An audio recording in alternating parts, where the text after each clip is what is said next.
So I guess, yeah, so it's just sort of, we'll just start at the beginning. You were born in Liverpool, then you came here to work with, was that your first job with the railway in 1950? Yeah.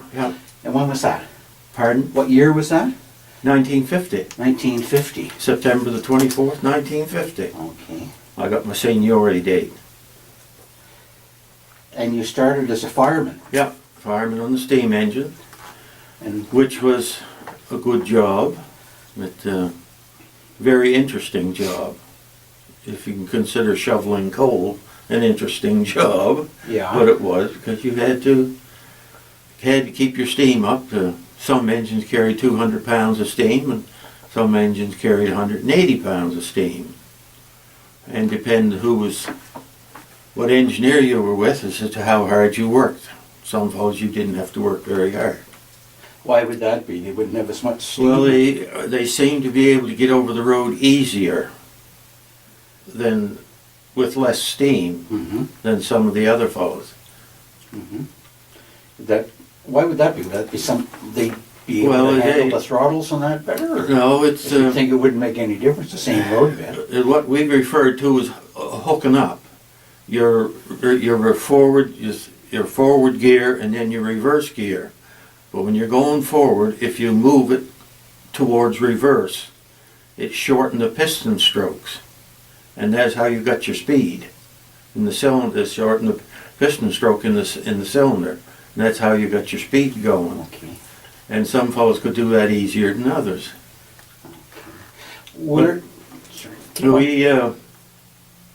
Bridgewater was known for a railroad town, and we had passenger trains that came from Halifax right through to Yarmouth every day, and then from Yarmouth to Halifax every day. Had a passenger train out of Liverpool to Halifax and back the same day. There was a passenger train to Caledonia every day. It left Caledonia, came to Bridgewater, and then went back again for the night. And was one went to Middleton every day, and 3 days a week to Bridgetown. And there was another passenger train in Lüneburg, which would come out to meet the morning train from Halifax, and then meet the afternoon train from Yarmouth. And when it come out in the afternoon train to meet the Halifax, had a train going to Halifax, it always had 1 or 2 or maybe 3 cars of fish. And that was in refrigerated cars, so it had to be kept moving all the time so it wouldn't spoil. And then we had our freight trains. It was freight train went to Halifax every afternoon at 4 o'clock, and it went to Halifax, and then 11 o'clock at night he left there to, or Rockingham I should say, and then it left there to come back at 11 o'clock at night.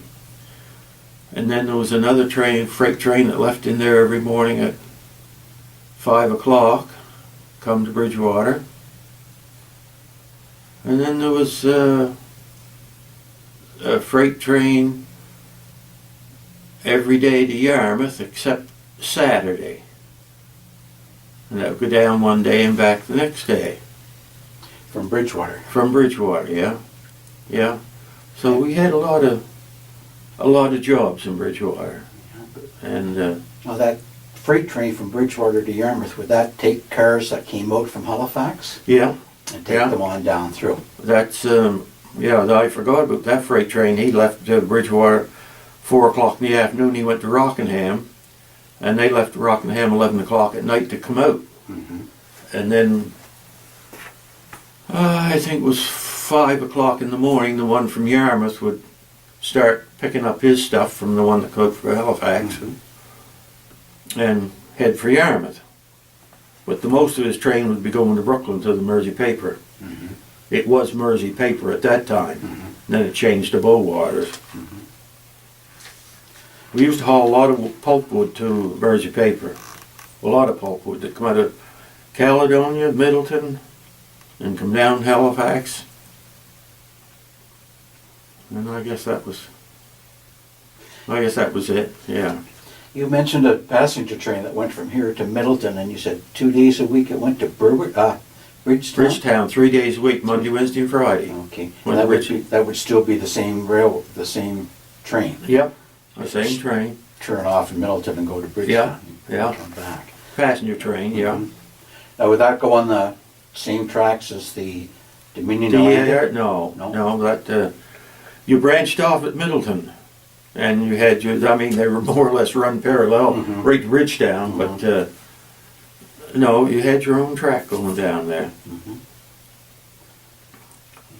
Yeah, So when you started in 1954, 1950. 1950, as a fireman, would you be on all of these different runs, or would you just have a Yes, special when you- run that you would? When you start out, you're on what they call a spare board.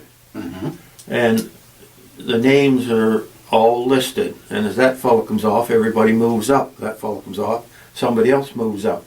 And when your name gets to the top of the list, you've got the first job that requires a fireman. Okay.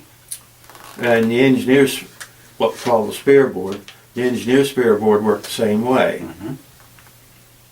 Your names rotate, and when your name comes up, you go to work. So you would not know from one day to the next No, where you'd go or what time you'd go to work or anything. you would run, we always refer to it as running around with a telephone in your pocket, Yeah. because you didn't know when, But that was before cell phones. what? That was before cell phones. Quite a bit. Yeah, so you Quite a had, bit before cell phone. But no, you could, a lot of us used to go over there every day and just look around, see what jobs, any jobs were open, and Mhm. you could have a fair idea as to when you might be going. Okay. But, But then eventually you'd get into a permanent job? yeah, after you worked up far enough, your seniority would give you a permanent job, or then you were all set, you know. You knew when you were coming and going. So how long were you before you got a permanent job? Oh my goodness, I was quite a few years. Were you? Quite a few years. Because as the years went by, you see, they started taking the trains off. Mm-hmm. So every train that come off, you went back 2 men. Mhm. Oh, I suppose it was 70s, maybe in the 70s that I got a permanent job. Mm-hmm. But you'd still be working almost like a full week though, would you? With the... Well, no, each job worked differently. Like the passenger train to Yarmouth, you went out Monday and Wednesday and Friday and come home Tuesday, Thursday, Saturday. And then the other crew went Tuesday, Thursday and Saturday and spent the weekend in Yarmouth. Okay. And it's the same with the freight trains to Yarmouth. You went out Monday, Wednesday and Friday, and then the other crew went Tuesday, Thursday and Saturday. Mhm. And Liverpool crew, that was every other day. Same way, you know, every other day. And But they'd just be up and back. yeah, Okay. you know, the Liverpool passenger train, that would go to Halifax, and then you come back to Liverpool. And then the next morning in Bridgewater, your crew would change again. When the other fellows would take the run, and then the next day you would go. So the Liverpool passenger train would leave Liverpool, go straight through to Halifax with the same, Yeah, but they changed the crew in Bridgewater. yeah, So you'd go from Bridgewater to Halifax, Yeah. and then back to Liverpool. yeah. And you'd have to, well, you'd come home overnight, I suppose, would you? No, there's a place up there you stay You overnight. stay right in Liverpool? Yeah, yeah. We always referred to them as rest houses. Mhm.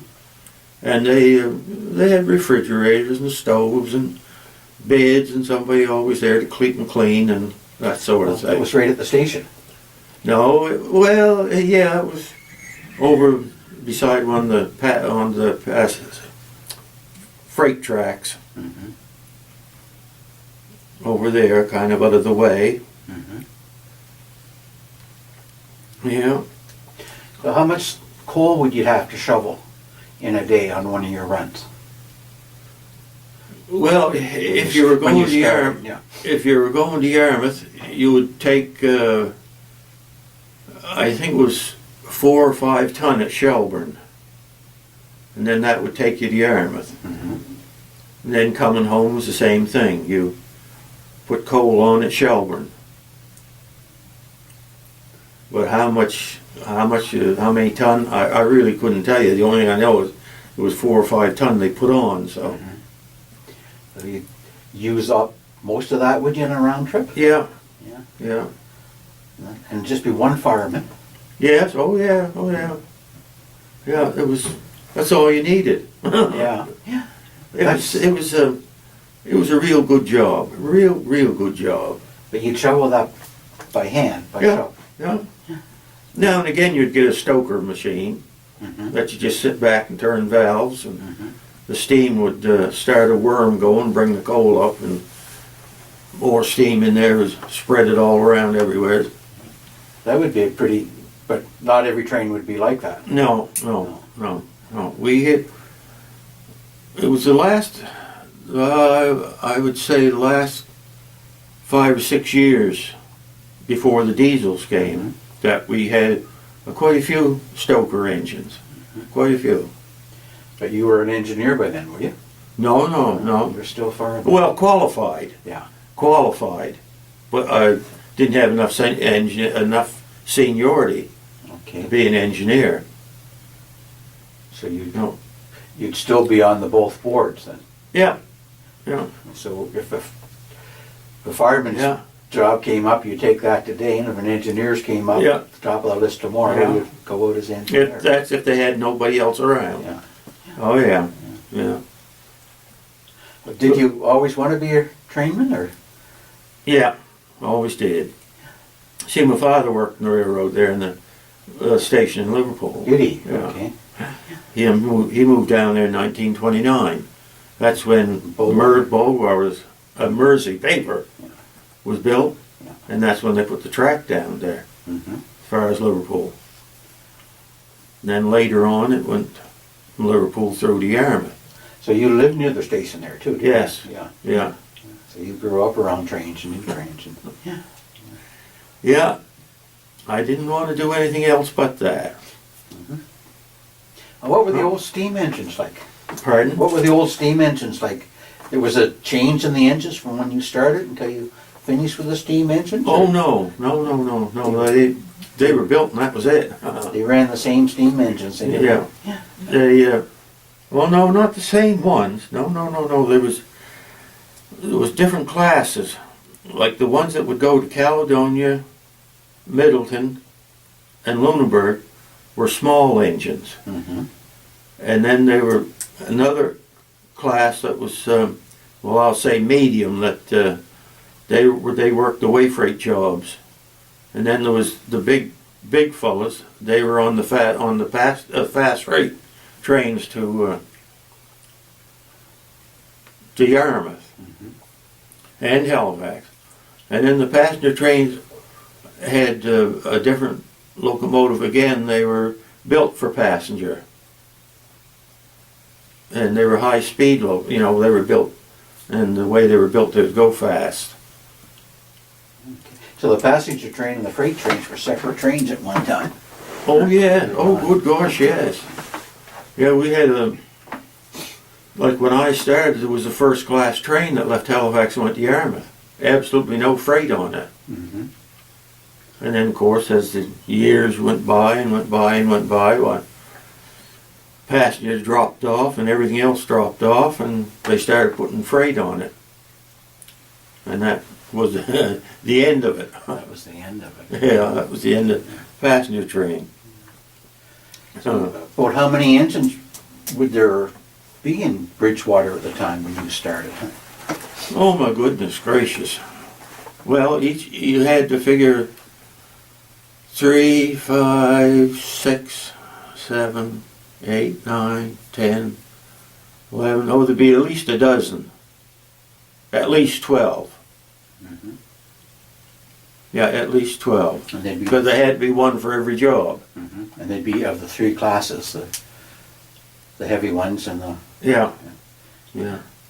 And did they repair them here? And they Oh had yes. they had Oh around gracious, here? yes. Did all the work? Yeah. here? They done all the work and well, anything major, anything big and heavy and major, that went to Halifax. Mm-hmm. you'd take it to Halifax and leave it and come back with another one. And then they had what they called a car shop. That was another shop over by the roundhouse that repaired box cars Okay. and anything like that. But you were talking about steam engine. There was one hand-fired steam engine that nobody liked to get it because she was, so you referred to her as she was hard to fire. And at that time we had drum and coal. And drum and coal, like you'd get a piece of coal so big, you put it in the firebox, but when it burnt, it got bigger. Oh. The ashes from that piece of coal got bigger. And going to Halifax on a heavy, well, whatever your tonnage was, you would have that much tonnage on your train, and you'd get as far as East River. And there you would have to take and shake all those ashes out of your fire and rebuild it again to go from there to Halifax.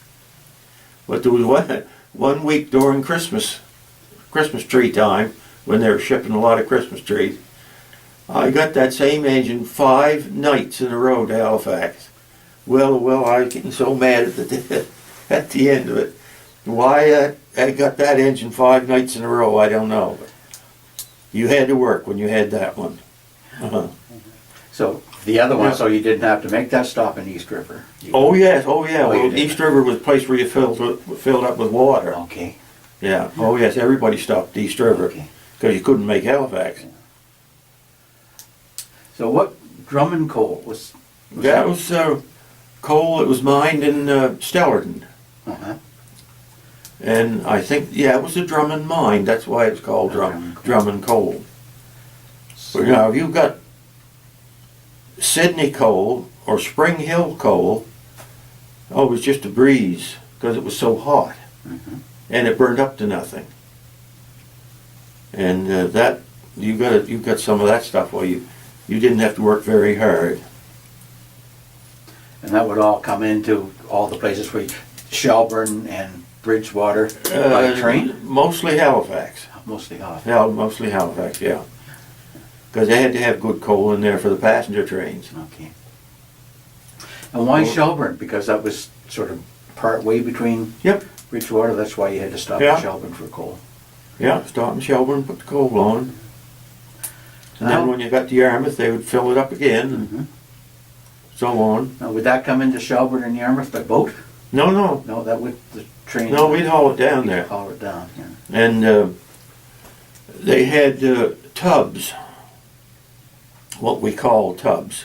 And they were on wheels, and you just shove them up and down this track.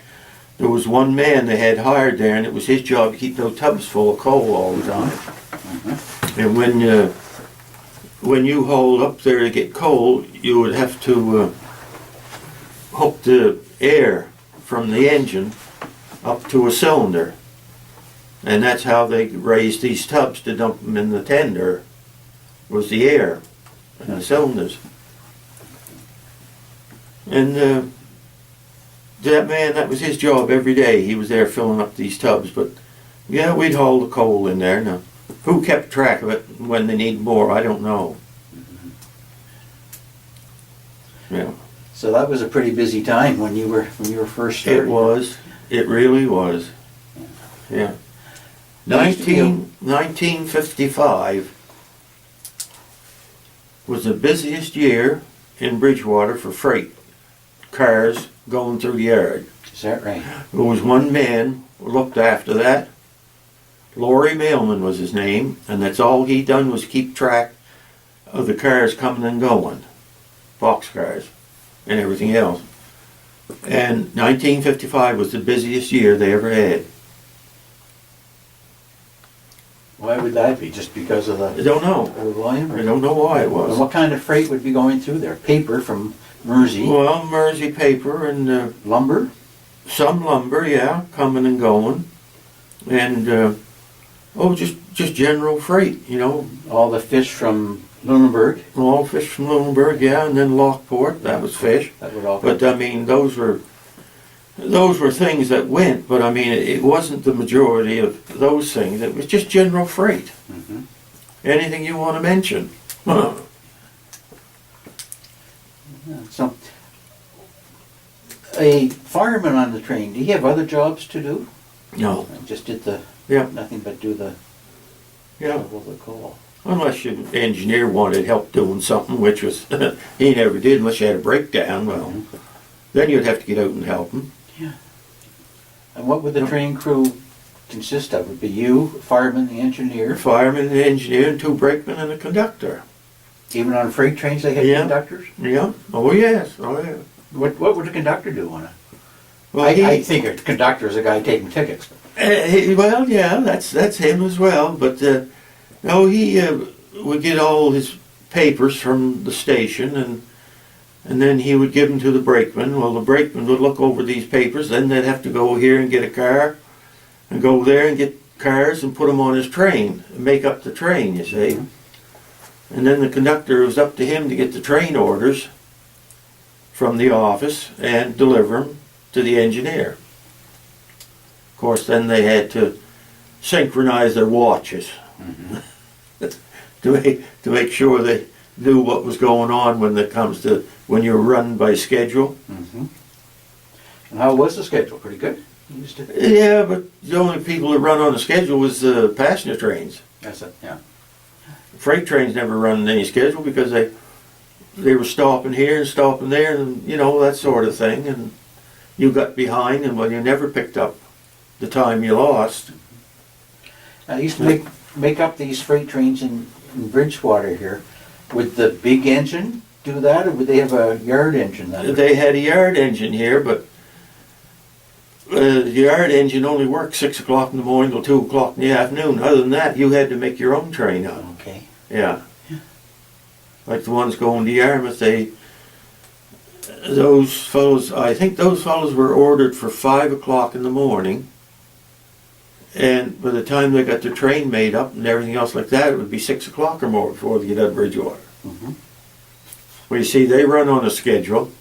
Well, there's an hour right there they lost on their schedule, so you don't have to worry about it anymore. So how do you move from being a fireman to an engineer? Well, they have first year, second year, and third year mechanical courses for steam engines.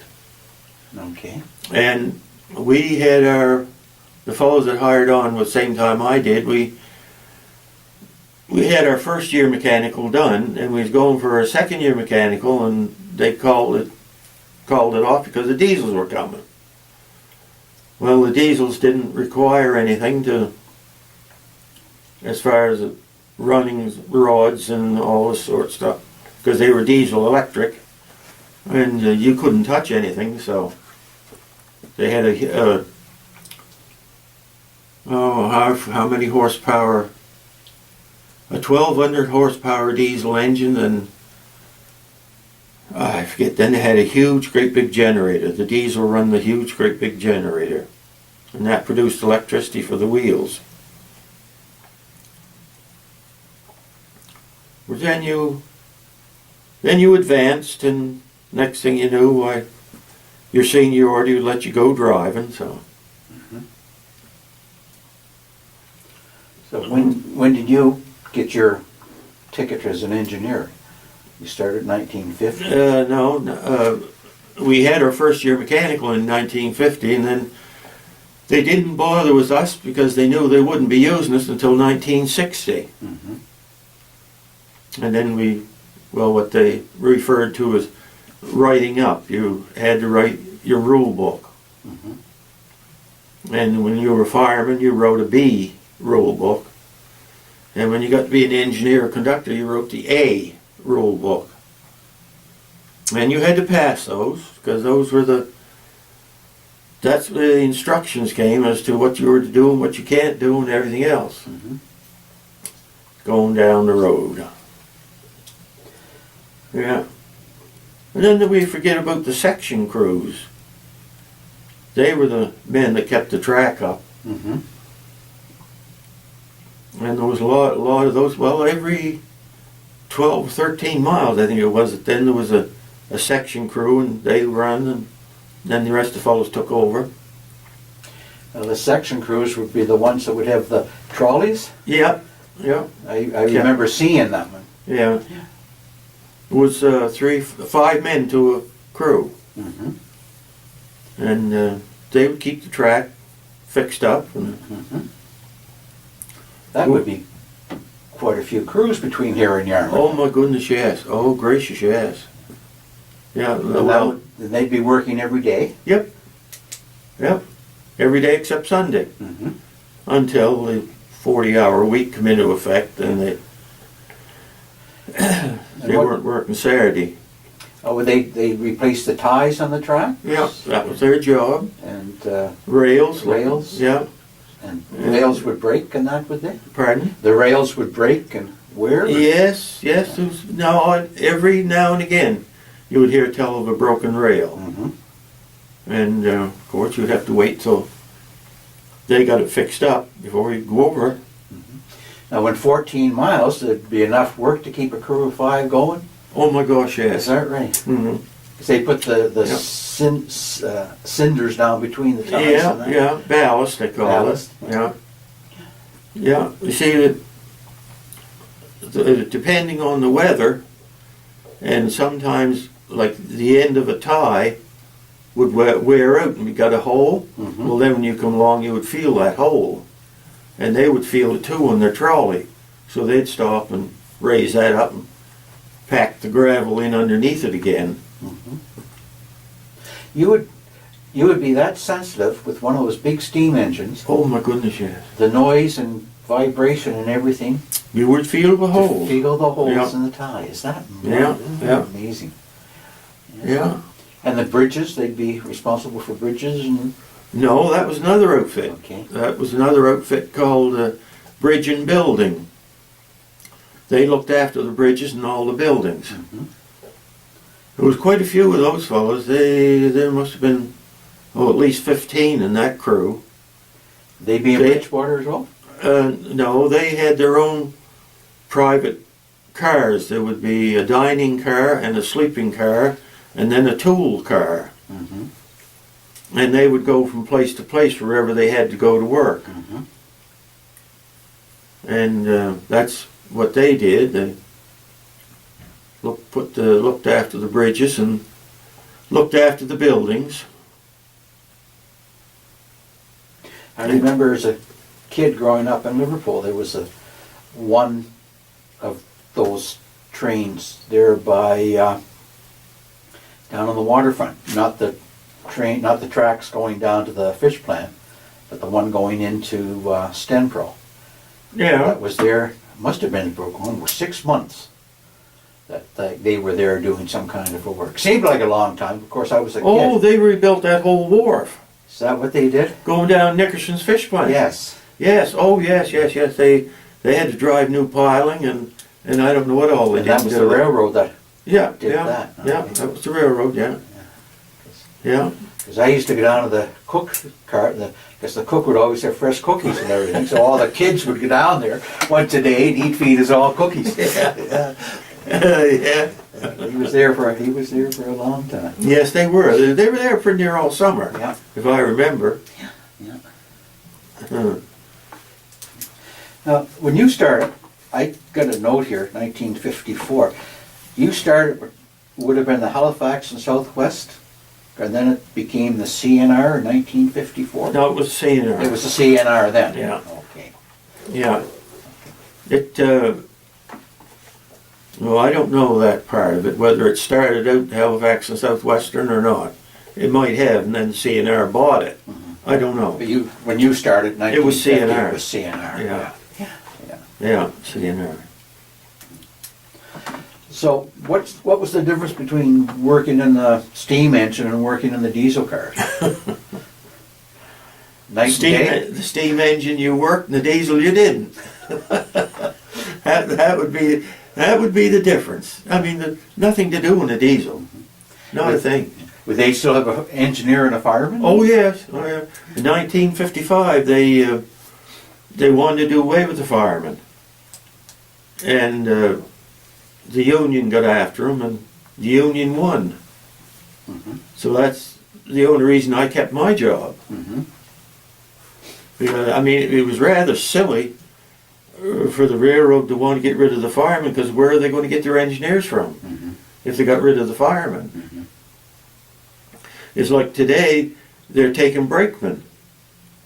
They call them ESBs, engine service brakemen. And these young fellows, they go out to Gimli, Manitoba, and they put through quite a course out there. And then they pass the course, then they're an engine service brakeman. And that's what they're using today. Mhm. Like I know of two fellows right now that started out in Bridgewater as a brakeman, and now they're an engineer in Halifax. Mhm. But that's how that's how they're getting their engineers today. They're taking the brakeman.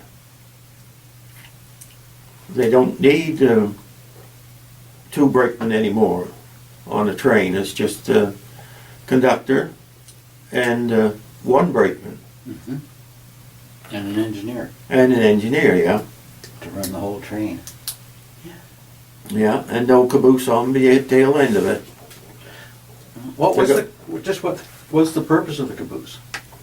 Well, they had to have somebody at the tail end to watch, like if a car got off the track in the middle of the train, Mm-hmm.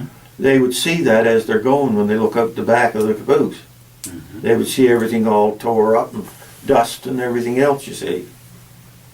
And as well as they, on some jobs, they lived in that thing. The stove was in there and their beds were in there and the ice box and everything. And that's where they spent their night when they were away from home. Mm-hmm. So a big freight train going down to Yarmouth, they'd have the conductor in the caboose, and he'd be sort of watching the middle of the train, up along the train, Yeah, and he could see if it one yeah, jumped by off looking out the back. and then what Yeah. would he do? Well, he'd put the train in emergency. Okay. He had an emergency brake in the van, in the tail end, and he would move that over. And, Mm-hmm. Did you ever experience anything like that? oh yes, yeah. We Common occurrence, or? no, well, the last going off of my railroad days, yes, it was common occurrence with propane tank cars. They were a great big long tank car, and going to Halifax, they'd get off of the track on the curves, and then we'd have to hang around there a long time till they come out from Halifax to put it back on the track again. Mm-hmm. But there was one time I went to Bridgewater. I went to Bridgetown, down to the Acadia distilleries. Mm-hmm. I don't know if you knew it was there or not. Yeah. And we come out of there with 3 cars of liquor. And we brought them to Bridgewater. And the next day, I got the engineer on the freight train going to Halifax in the afternoon. And we had these 3 cars of liquor on. We got down to Inghamport. And that day, the CN police were to a school, Inghamport, East River, and around there somewhere. And they were telling the kids about torpedoes and flares and how a switch worked and all this and that and everything else. And this one fella, after he got home from school, he grabbed a hammer and he went up to one of the switches in the siding at Inghamport. And he smashed the lock off. And he lifted the handle and turned the switch, but he didn't have strength enough to get the handle back again to line the track up for us going to Halifax. And of course we come down, down there, and at the last minute I noticed the switch wasn't lined for us and put the train in emergency, but away went the 3 cars of liquor. Oh, we were up there, I think we were up there 3 or 4 days cleaning that up.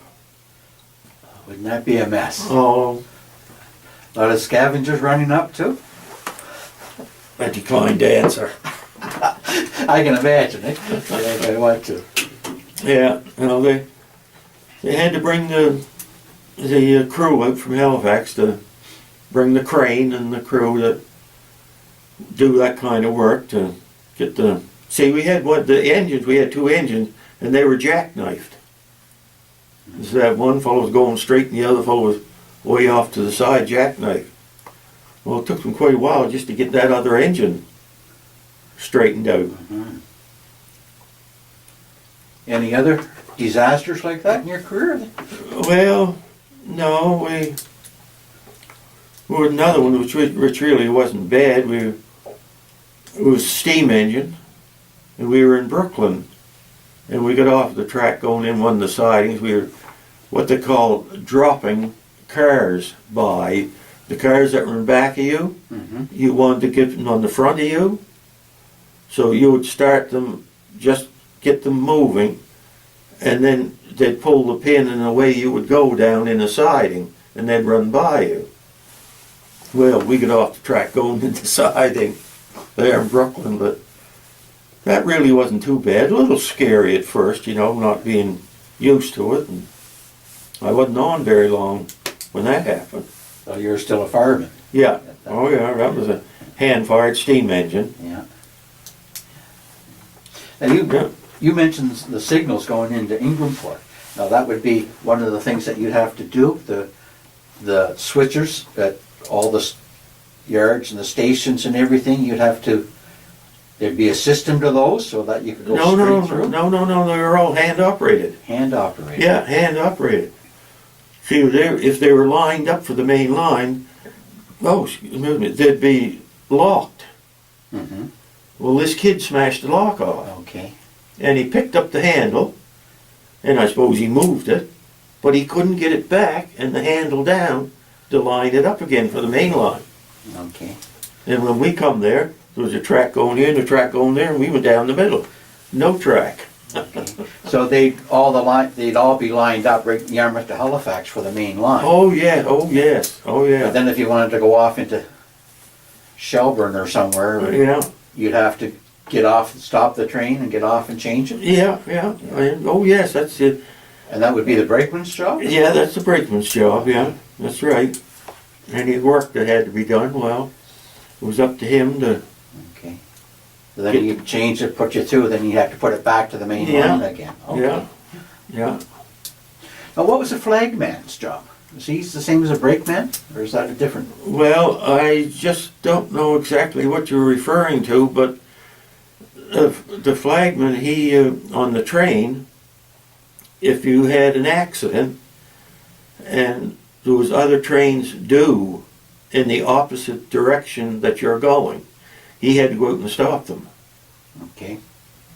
And he was just a brakeman, but they referred to him as a flagman. Okay. It's where that came from, I read in the paper here, that 1968, up on St. Philip Street, there was quite a controversy here from the town council that they were going to replace the flagman by a signal at the crossing on St. Philip Street. Not St. Philip Street. There never was a flagman on St. Philip Street. It was the only flagman was over in the Aberdeen Street. Hill. LaHave Street? Yeah. Yes, okay. Aberdeen. LaHave Street it was. Yeah. Yeah. Yeah, that's the only flagman. Okay. And they eventually did away with him, but they never replaced him with anything. Okay. Never did. According to the paper, it's going to be a signal, but they never put signals in No. there. No. So that would be just somebody from the station would go up and do that, or? No, that was when the section men got the job. Okay. One of those fellows. It was usually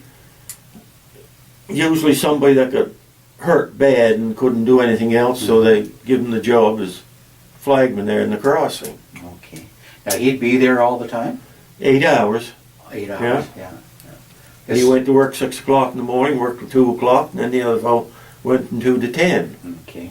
Because there'd be a lot of trains going up. Yeah. Up there, everything out of Yep. Bridgewater going to the western, and that would, Going and west, the valley going would go, east. yeah, would go up through there and come Yeah. back, wouldn't it? Yeah. Okay. Yeah. So that's what that's what it was about. I just sort of glanced through the article, but just wondering what, Yeah. what they were talking about. Yeah. 1969, they ran according to the paper, they ran the last passenger train from Yarmouth to Halifax. Could be. Yeah. I don't know the date.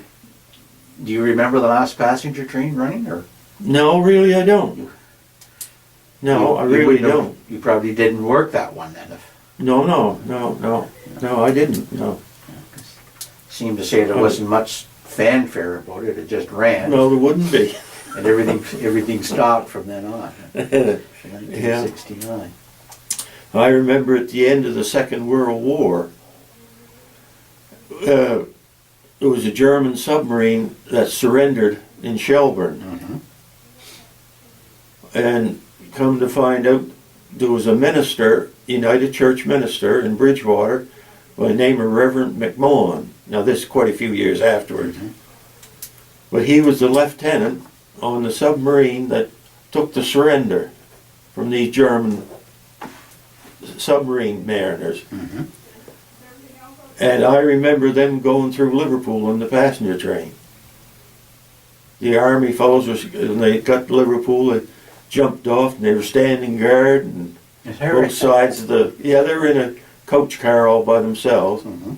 Oh yeah, and the army fellows jumped off their rifles and standing guard. Yeah. Never heard that. Never heard that story. Anybody tell me that one before? Yeah. Yeah, Reverend McMahon, he was, Yeah.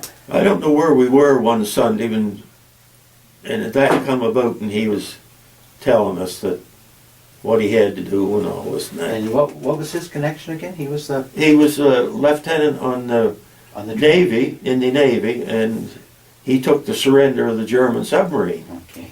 at the end of the Second World War. Okay. Yeah. Yeah, I've heard stories about that in Liverpool about them finding Ben's bread and that on the ship. Like they came ashore and somewhere along the South Shore and replenished some of their supplies. Well, I wonder if that might have been, you see there was, now we're getting off of the railroad. There Yeah, was, I know. We'll get back in a minute, but I'm interested. 1, 2, I think there was 5 corvettes or minesweepers that was sunk off of Coffin's Island. Mhm.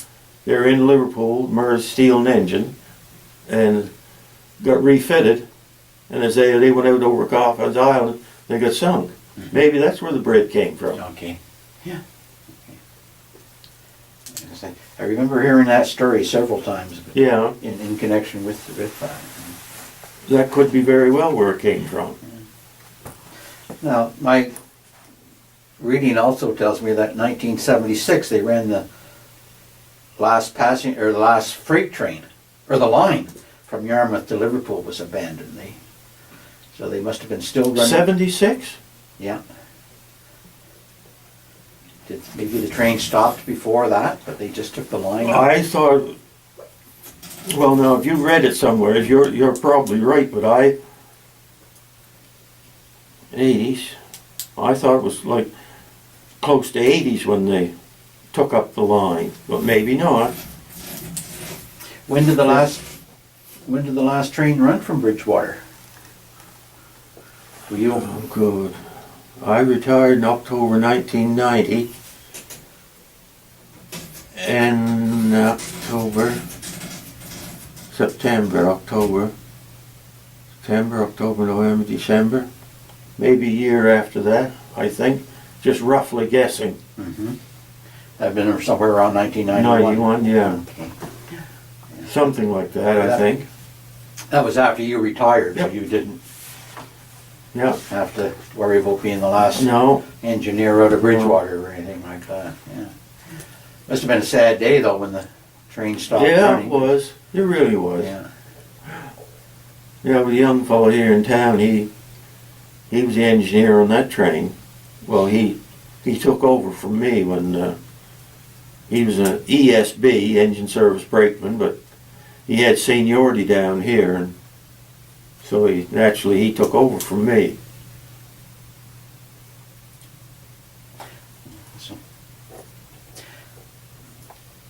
So you've been involved in connections with the railroad right from, well, 1929, all the way through. More or less. Yeah, more or less. Yeah, I used to go down. They'd let me get on the engine when they were working around Liverpool. And sit there until they were ready to go back to Bridgewater again, and that sort of thing. Very enjoyable. No regrets? Not a bit. Not a bit. But I will say that the last going off, they were getting ready to do away with the rail line down here anyway, and they didn't care about the track. They didn't do anything to the track for, well, the last 3 years I worked. And you'd go 15 miles an hour, 25 miles an hour, depending how bad it was in certain places. Yeah. And it was just terrible. I mean, it'd take you an hour and a half to get to Liverpool, and then do your work up there, and then another hour and a half to come back to Bridgewater, and then you'd be 4 or 5 hours trying to get to Halifax. Yeah. And kind of these, well, what we refer to as slow orders. In the good days, how long would it take you to go to Liverpool?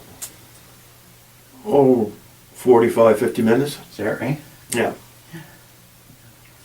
Not much slower than driving, was it?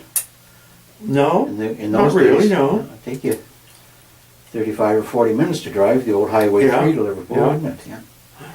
Yeah.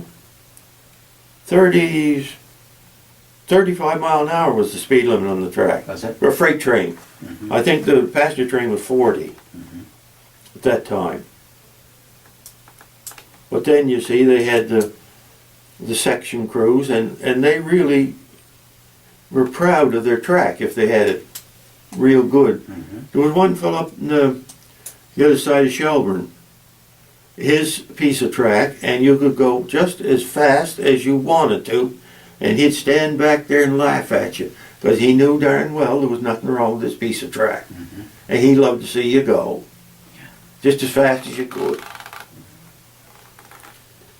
Well, Yeah. How long before the trains stopped running did they start cutting back on the section crews? Oh my goodness, they cut the section crews out 4, 5, 6 years, if not 7 years. Yes, it was a long time. So they had no intention to keep the tracks No. running at all. No, And did they over time cut them back from the 14 miles to a longer stretch? they They never still- cut their sections, They no. still kept the section? They just cut them out, gone. So But then- there was one man, oh, I'm just trying to think of what he was referred to, but anyway, he would go over the track every day between Liverpool and Halifax. And he was the only one that would find anything wrong. And then they'd have to wait until the crew came from God knows where with all their machinery to fix the spots. Is that right? So that's why, it was really bad at the tail end going. Would there be some days that the train couldn't even go? Oh no, you always win. You always went. Yeah. But you see, they put slow orders on these bad spots. It would take you forever to get to Halifax. Oh yeah. No wonder the railway died. The railway killed itself, I guess. Well, Almost. I don't know if you remember Donald Gordon or not, but he was president of the railroad, Yes. and he said, one time he says, I'm going to have it on rubber. Well, he did. Yeah. He was the beginning of it. And it's a darn shame, but we're all paying for it now. Yeah. In the highways and everything else. And we'll never get them back because the rail beds No. are all gone now. No, we never get them back. No, never. You never afford to buy the right of ways again, No. just to run the things, would you? Oh. Do you have any family that went into the railway business with No, you? no. I spoke to my son one time when they were hiring brakemen over here and asked him if he was interested. And no, he said, I'm going to vocational school, so. No. Oh, after I started, there was a lot of folks hired on over here, brakemen. A lot of brakemen hired on. How many train people, railway people, would have been working out of Bridgewater when you started? Just a guess. How many crews? Yeah. Oh my gosh. 2, 4, 5, 6, 8, 9, 10, dozen. Dozen crews. Yeah. And that would be 5 people. 5 and 2 or 7 people to a crew. 7 to a crew. So Yeah. that'd be almost 100 people Yeah. right there. Yeah. Plus all your section men, all your railway station.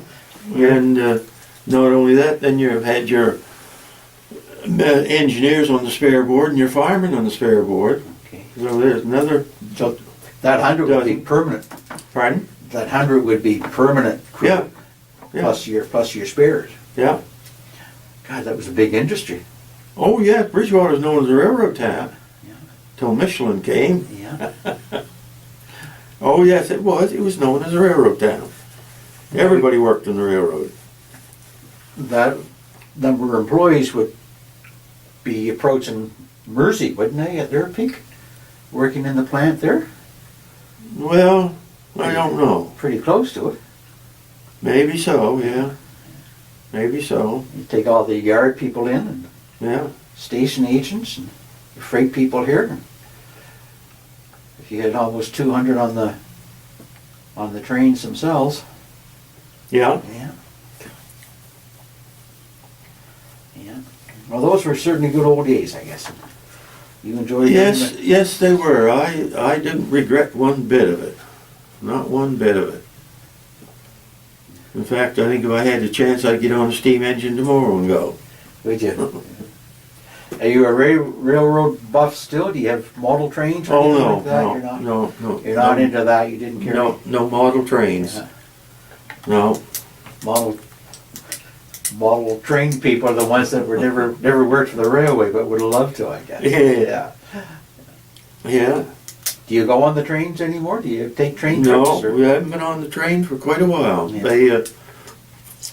There was 6 or 8 of us went to Toronto to a ball game, and that's, gosh, that must be 10 years ago, and that's the last time I was on Is that a right? train, yeah. Any desire to take a nice train trip? Yeah, I wouldn't mind. Yeah. I wouldn't mind. I tell you what I'd like to do is go up to Calgary and get on that train that goes through the Rocky Mountains. Mm-hmm. Just travels in the daytime, Mm-hmm. and then you're right on the train to sleep at night. Mm-hmm. So that's how that works. They just pull the train off and you stay Yeah. right on the train. Yep, you stay right on the train. Okay, I didn't realize that. Yeah. I thought they might have taken you off to a hotel or something. No, I don't believe. That would be nice, wouldn't it? Yeah, it's quite a trip. I've seen it on television. It is quite a trip. Yeah. Things all day, then you spend the night, and then sometime the next day you get to British Columbia somewhere. I don't know where. Yeah. God, that would be Yeah. Did you ever fill in on other trains, outside of Bridgewater? Oh yes, yes. It was a winter of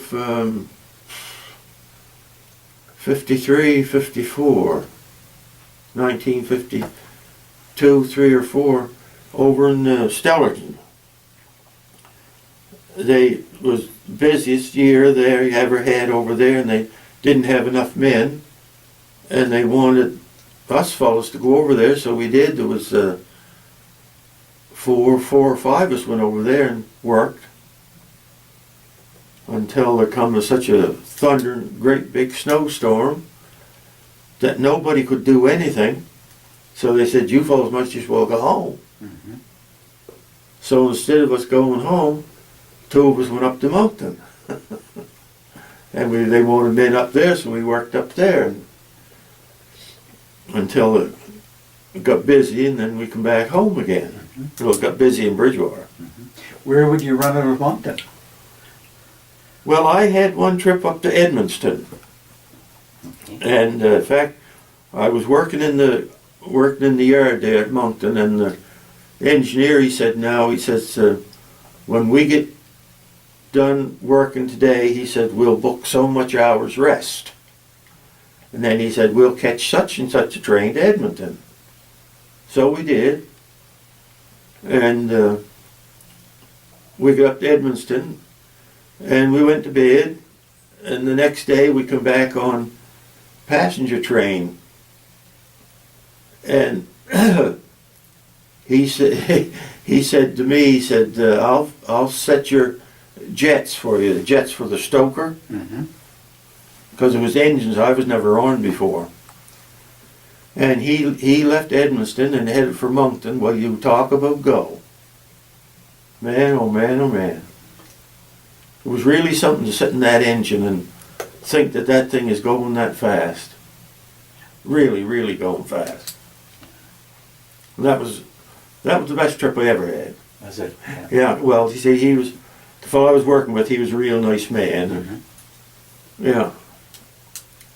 We didn't have to stop for water. They scooped in certain places. There was a scoop underneath the tender, and you just lowered that down, and as you went along, it scooped the water up, put it back in the tender. Is that right? Yeah. Yeah. What'd that mean? 6175 was the number. It was the engine of the train. Numbered the engine. 6175. Engines were all numbered. Oh yeah. Yeah. Yeah. 6,000 class engines, steam engines, they were all passenger engines. Okay, so the first number would indicate. Well, no, not exactly, but I mean, they put it like one time. Lynch's show was in Yarmouth, and they ordered me and an engineer to take a passenger train that came from Yarmouth in the afternoon to go back to Yarmouth to get Lynch's show and be back to Bridgewater again. Well, that was an all-night trip, you see. But there was one example where we used a passenger engine to haul freight trains. Okay. But no, they would, whatever they needed, they'd grab and take it. Depending how much they got, how many tons they have to haul. What did it feel like sitting up there in an engine, knowing that you were hauling all that, Wonderful.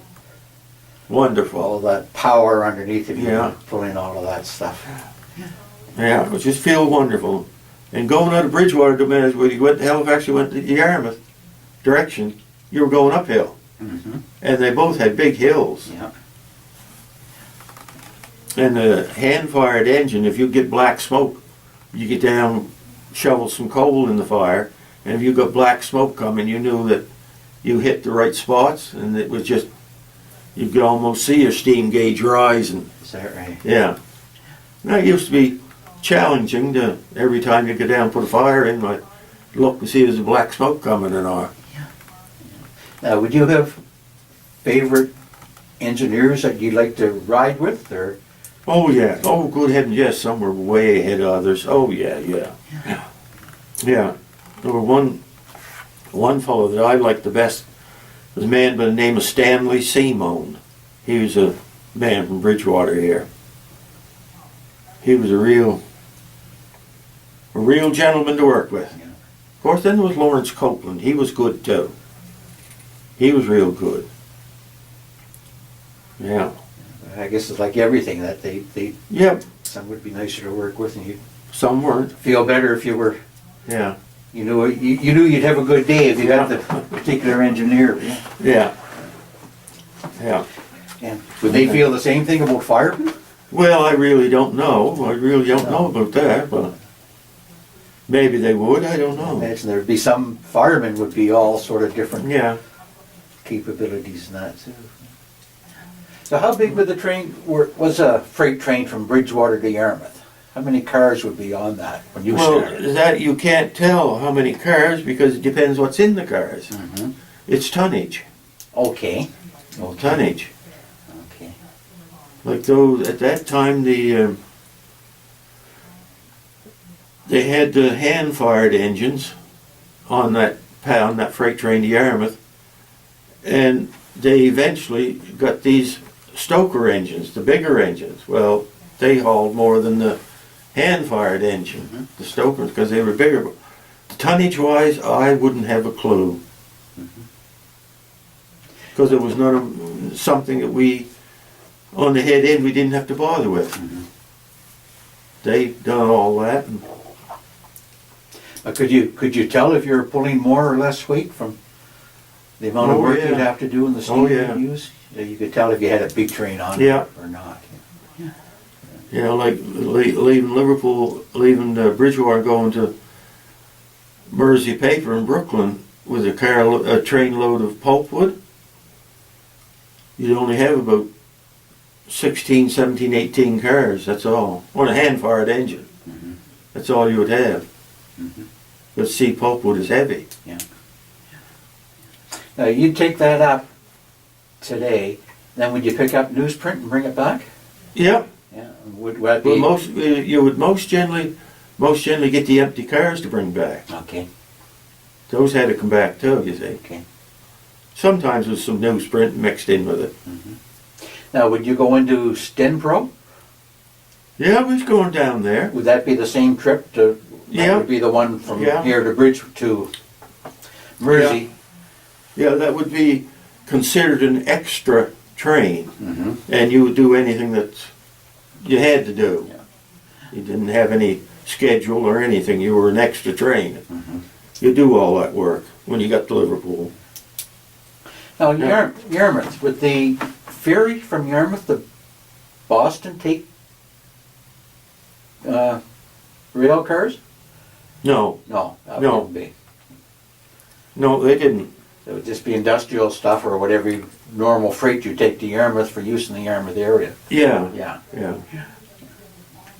So we used to get a lot of oil and gasoline Mm-hmm. goes to Yarmouth at that time. There was three different companies that used the railroad to transport the oil and gas. Mm-hmm. And then the rest of the general freight and Fish from Lockport. Would you have to go into Lockport? yeah, And that would was be. Would that be a regular run into Lockport? well, that was the fellow that spent the night in Shelburne. That train that spent the night in Shelburne on his way home. Well, going in up to Shelburne and on his way home, he would look after that. Okay. Now, what about mail? Would that go on the freight trains or passenger? No, that was all passenger train. That was all passenger. That was all passenger train. Okay. That was the first car in the passenger train. Okay. Yeah, mail car, and then there was the express car, and then the baggage car, and then your coaches. Mm-hmm. Yeah. The only thing about that is we had to, depends on what side of the track the hooks were that they hung these mail bags on hooks. Mm-hmm. You would have to keep an eye out that when they hooked the mail bag that they didn't lose it. Well, that's the only connection we had with the mail. And they drop off and pick up that way? And yes, they'd kick it out the door if they had a bag to go off at a certain place. Mm-hmm. It would be all flag stops. Mm-hmm. What we refer to as flag stop. A place where there's no operator, there's nobody working, and if you wanted the train to stop, you put a flag out that was green and white. And we'd come along and see the flag, well, no, we had to stop. Mm-hmm. And those were most generally the places where they had the mail hooks up too. What would they be like? Port Midway and No, Port Midway was a regular stop. Well, Italy Cross, Middlewood, Conquerall.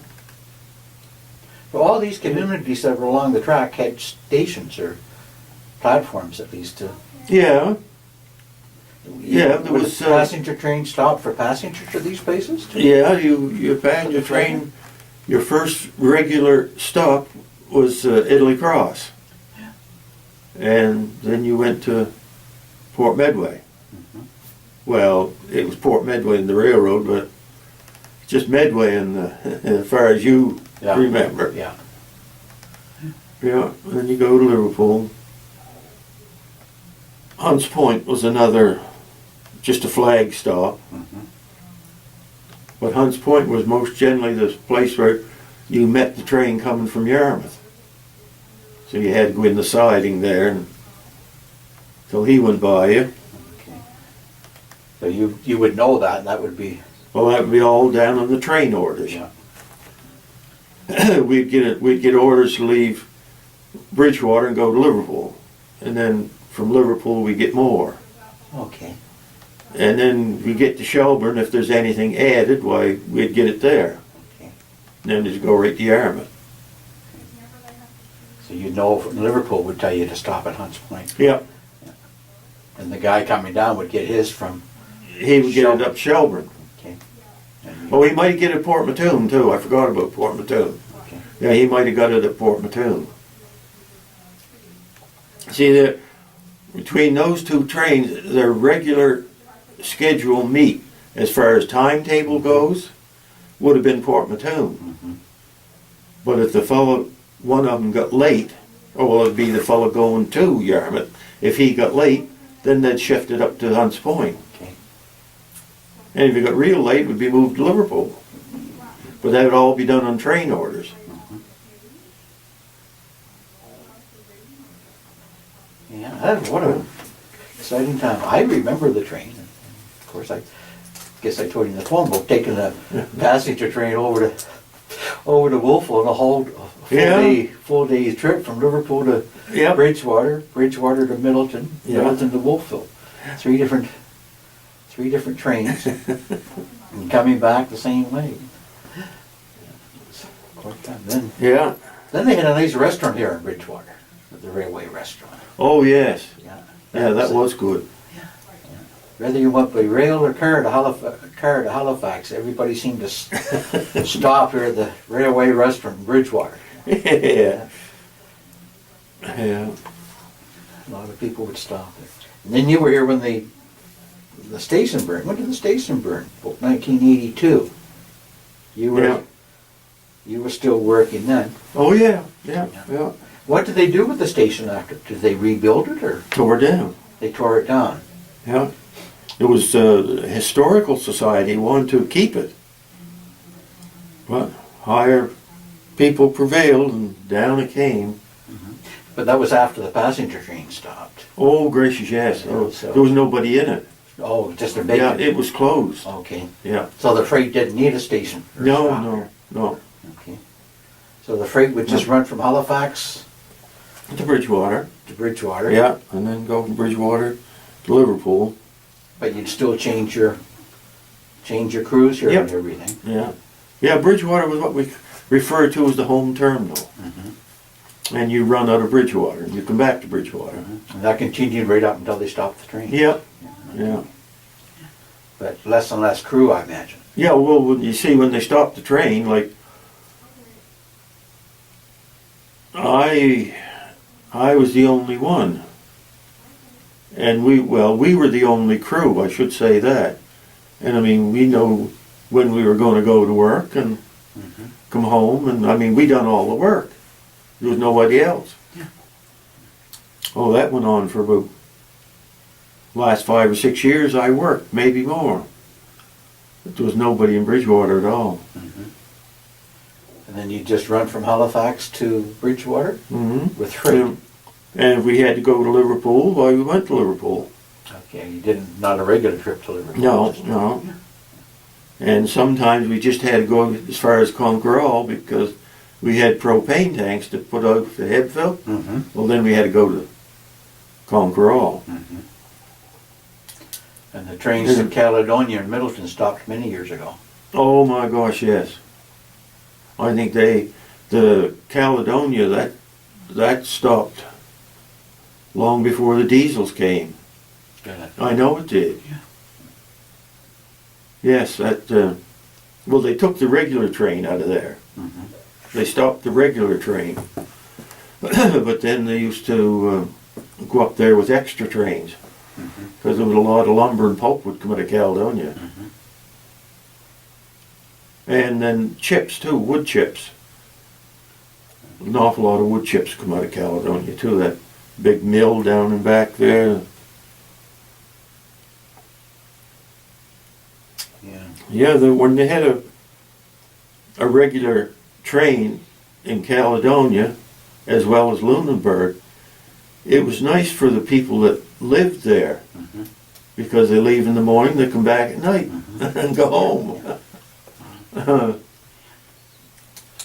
Any idea when they stopped the train from Lunenburg? No. And that would be crewed from here. You'd go to Lunenburg in the morning and come back? No, the crew lived in Lunenburg. They lived in Lunenburg. That was when they had steam engine. And then when they brought that little jitney on, they stopped hauling fish. It was just a passenger train with express. Okay. Then other trains had to go in there and get the fish and one thing and another out of Lunenburg. Yeah, but those men lived right in there. They knew when they had to go to work in the morning, what time, and So that'd be just the one crew, and they just go back and Yeah, forth every yeah. day, sort of thing. they come out to Mahone Bay, 2 trips to Mahone Bay a day, and that was it. Okay.